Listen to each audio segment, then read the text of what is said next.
Okay, so pre-calculus today we're going to do 2.3, which is translations, and we're going to take a look at well, how we're going to do these.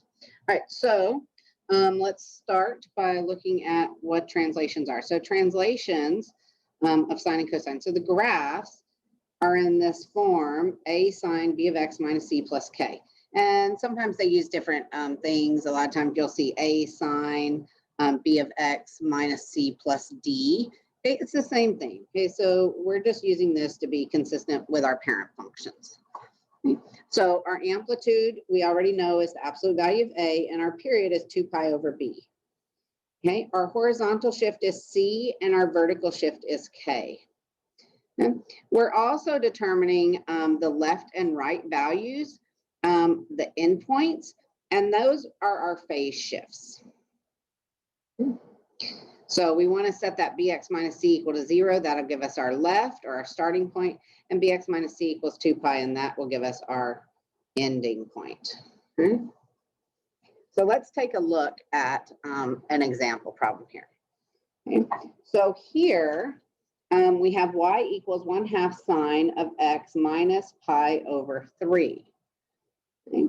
So this is in the format a sine, and then it's in the format bx minus c, okay, or bx minus h plus k. Okay, there's no k here. There is an a, okay, and there is an h. Okay, so we know that this thing is shifting right pi over 3, and it's vertically compressing by 1/2. So our amplitude then is going to be 1/2. Our period, nothing has changed in our period because there's no b value here. Okay, so that would be 2 pi divided by our b, which would just be 2 pi. But the other thing we want to look at is our phase shift. So we have two different times when we're looking at phase shift. So if we have a sine of b x minus h, okay, and then plus k, okay, then our horizontal shift is just that opposite from the h, from the negative h. But if we have a sine of b x minus h, okay, plus k, where this b is some other number than 1, then our horizontal shift is going to actually be h over b. Okay, so really phase shift is just dividing those two. It's the same as the horizontal shift. Okay, it just depends on which way this is written. Okay, and when we get down to this one, I'll show you that. Okay. All right, so let's go ahead and let's draw this thing. Let's find our left endpoint and our right endpoint, which is part of our phase shift. So we're going to have bx minus c. Okay, so that's going to be x minus pi over 3 equals 0, and x minus pi over 3 equals 2 pi. And we're going to add pi over 3 to both sides. So this thing is going to start at pi over 3. I'm going to make this 1, and then I'm going to go on ahead, and since it looks like I'm breaking this up into pi over 3 increments, I'm going to go on ahead and break my pi up into 3 equal pieces. So that's 2 pi, okay, so there's 3 pi, okay, 4 pi. Okay. My period is still 2 pi, okay, so I know that this thing is going to start back over here. Okay. Or 2 pi away, okay? And now I have to find out where that 2 pi away is. Okay, well, if I'm shifting, adding, and I don't ever remember these formulas. I just know that if I start here and I'm shifting right pi over 3, then this is where it's going to start, and my whole graph has to shift right pi over 3. Okay, so you can do it that way. Okay, or if you added your pi over 3 here, well, you got to get a common denominator, so 2 pi over 1 becomes 6 pi over 3 plus pi over 3, which is 7 pi over 3. If you count them, there's 7 pi over 3. So now I'm going to go on ahead and just graph this thing. So for a sine curve, I know that right in the middle, it hits 0. Okay. In the middle of these 2 points, it's going to hit my 1/2. And remember, I made my 1 way up here and my -1 way down here because I knew that this thing was going to be pretty small. Okay. And then right in the middle of these ones, it's going to be -1/2. And then it's just going to repeat. So right in the middle will be 0. I'll hit 0 again, in the middle, and in the middle.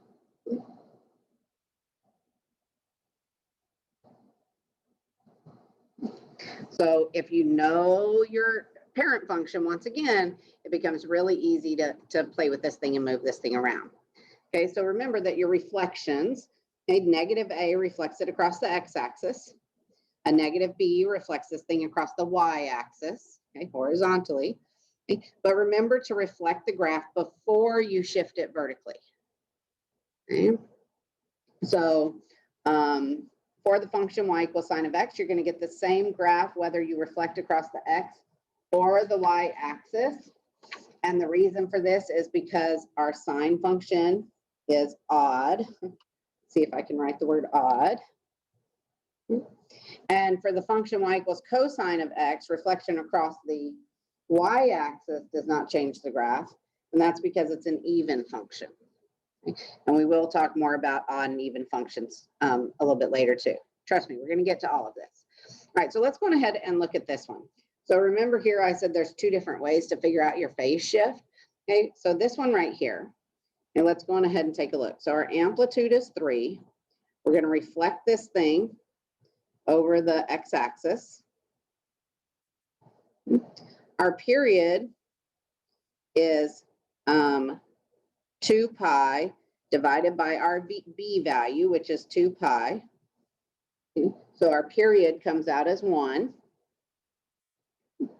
And then our shift, our horizontal shift, we can figure out 2 ways. We can put 4 pi over 2 pi, okay, and we can divide those, and we would get 1, okay, and that would be 1 to the right. Okay, or we could do this way, and this is the way I kind of like to do it. So 2 pi, and I'm left with x plus 2, not 2 pi. Okay. And I'm left with x plus 2. Oh, 4 divided by 2. That's 2, you guys. All right. So, and that's why I like to do it this way. So here I'm left with a 2, and then my shift then is just 2, okay, to the left. Okay. All right, so I'm going to go on ahead now and I'm going to draw this thing. Okay, so remember that it's cosine. Okay. Remember that it's reflected, so it's going to start down here at 3. Okay, so this is -3, and this is +3. Okay, but I've moved it to the left 2. So let's see, let's move this over 1 more so I can get back to -1.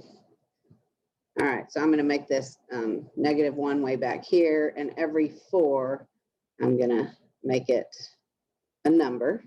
Okay, notice I'm not labeling in pies this time. That's because when I found my period and when I found my phase shift, it changed. Oh, you can't even see that. When I found my my shift here, it changed by only 2. It didn't change by a pi value. Okay. So here, my original function would start, if I'm reflecting it, it would start here, and then it would wind up going up and down, up and down. Well, I'm shifting this thing back to, okay, so, but since my period is 2, my period is 1, okay, I can look at this 2 different ways. I can either just graph the regular cosine function and then deal with the flip, okay, or I can go on ahead and graph it all in one part. Okay, so the first thing I'm going to do is I know that based on my formulas, if I have 2 pi x plus 4 pi equals 0. My starting point for my graph is going to be negative 4 pi, negative 4 pi. Okay, so that's going to be that negative 2 that I shifted. Okay, my ending point is going to be 2x pi, 2 pi x, plus 4 pi equals 2 pi. Okay, so that's going to be 2 pi x equals, I subtracted, so I get negative 2 pi.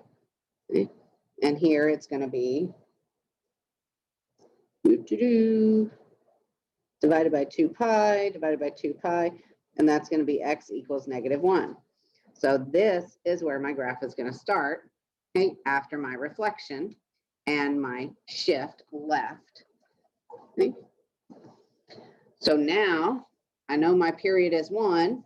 Okay, so by the time I get back here, it has to be back. So that means the middle of it has to be up here. And then we're just going to repeat that. So every one, it has to wind up back in the bottom. Okay. Oh, that's a 3.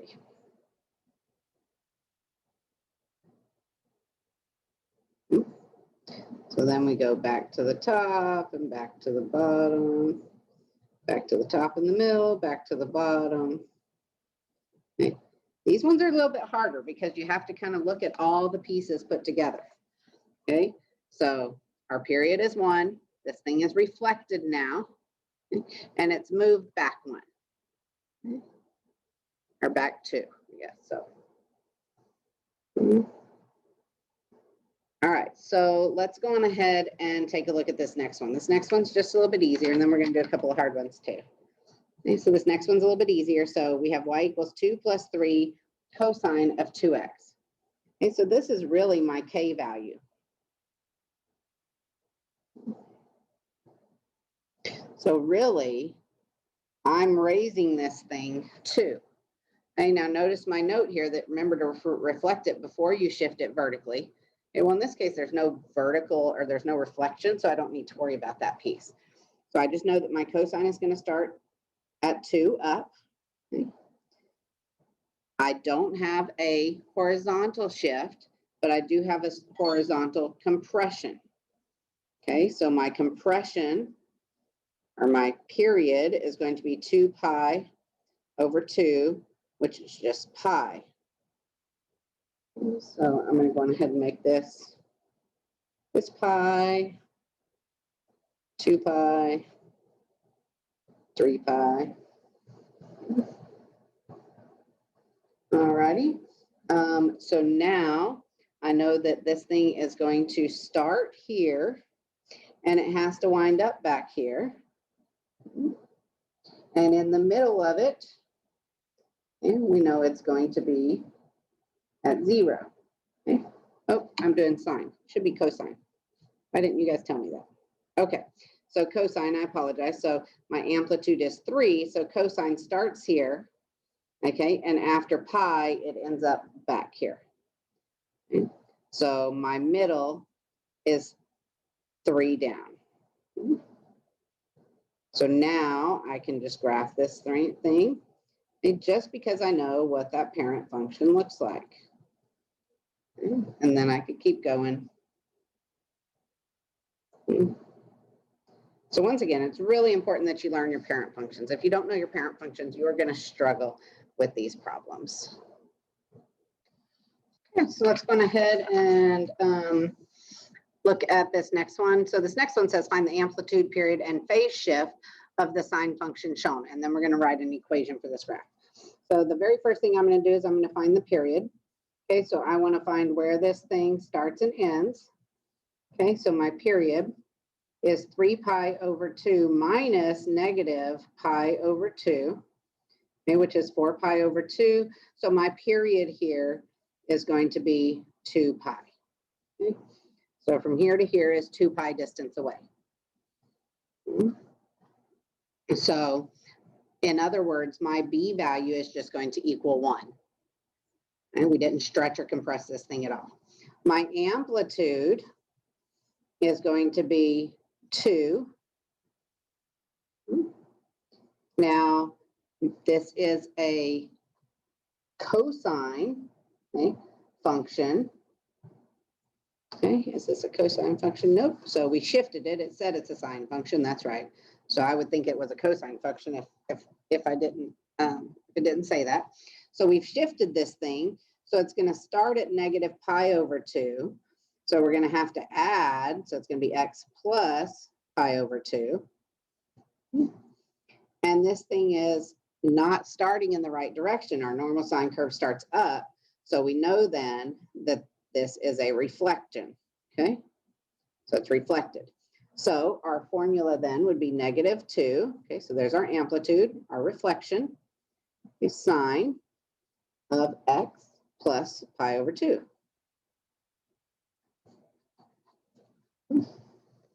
Okay, so now 2.4, we're going to go ahead and combine this section in. So this last section, it's only 2 problems, and it's just to show you, these things can get, a little more complex. So the first thing I'm going to do here is I'm going to find my amplitude. Okay, so my amplitude is 2. My period is going to be 2 pi divided by 2, which is going to give me pi. Okay, so I know this thing is going to start and stop. It's going to repeat every pi distance. Looking in here, okay, I know that this thing has shifted left pi over 2, down 1. So now I'm just going to draw it. So here's my down 1. My amplitude is 2, and it's shifted negative pi over 2. So my cosine would normally start up here, so up at the top at 0, but because we've shifted, it's going to start up at the top here. And then every pi distance away, it's going to wind up back up at the top there. So here is going to be, in the middle is going to be my negatives. And once again, boy, it comes in handy when you have these memorized. Okay? So now I can just graph that right in there. And I know I keep telling you guys to memorize these a lot, but you notice how easy it is, okay, once you figure out where that first point is. And the thing is, I knew that my first point was usually right there, okay, at the peak. So from this new x-axis, right, it's 2 above. Okay? And now all I had to do was shift that thing back pi over 2, and then the whole thing I can just easily shift. Okay? So let's take a look at this last one. So this last one looks exactly the same, except there's a reflection there. Okay? So I'm going to draw in my -1 line. Okay? And then I'm going to do everything the exact same, but now instead of this starting at +2, it's going to start at -2. And remember, that's -2 from where we moved this to. Okay? So now I know every pi distance. Okay? That's going to be my peak. Okay? And the reason I know all that is none of this stuff changed. The only thing that changed is there's a reflection now. Okay? And I know that in a cosine curve, the middle is the bottom. In this case, it's the top. So now we have our cosine curve, okay, graphed in that manner. Okay. So you guys practice, practice, practice. Learn these parent function sinusoid curves because these are used in science a lot. They're used in electricity. They're used in game development for computers. They are used in music when you synthesize music. So these really are important, even though you may not believe it at this point. So memorize them, and I'll see you next time.